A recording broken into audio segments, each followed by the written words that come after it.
অনেকদিন কোথাও ঘুরতে যাওয়া হয়নি, তাই ভাবলাম যে একটা ছোটখাটো ট্রিপ করে আসি। তাই ব্যাগ গুছিয়ে বেরিয়ে পড়লাম ঘুরতে।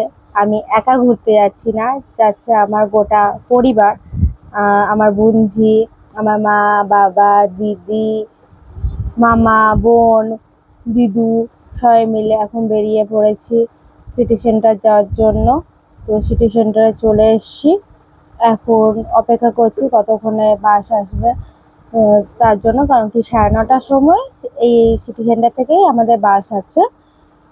দেখা যাক কটায় ঢুকে। তো বাস চলে এসছে আর চেপে পড়েছি বাসে। যাত্রা শুরু হয়ে গেছে দীঘা যাওয়ার জন্য। তোমরা তো জানতে না কোথায় যাচ্ছি, তো বলে দিলাম কোথায় যাচ্ছি আমরা ঘুরতে। তো বাসে সবাই এখন নিজের নিজের সিটে বসে আছে, আর এই দেখো আমার বোনজি ঘুমিয়ে পড়েছে। আর চলে এসেছি আমরা দীঘা। গেটটা খুব সুন্দর, মানে লাইটিংটাও খুব সুন্দর দেখতে লাগছিল।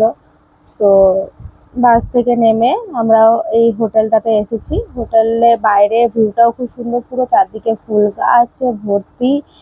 আহ, সবকিছু পরিষ্কার পরিচ্ছন্ন হোটেল। আমি তোমাদেরকে রুমটাও দেখাবো।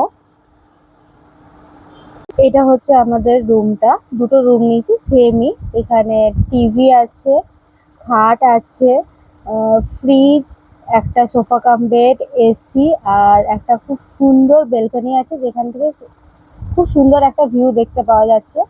আর এখান থেকে মোটামুটি সমুদ্রটা 1 কিলোমিটার দূরে। আর এটা হচ্ছে বাথরুম। তো দেখা হচ্ছে পরে ভিডিওতে, বাই বাই।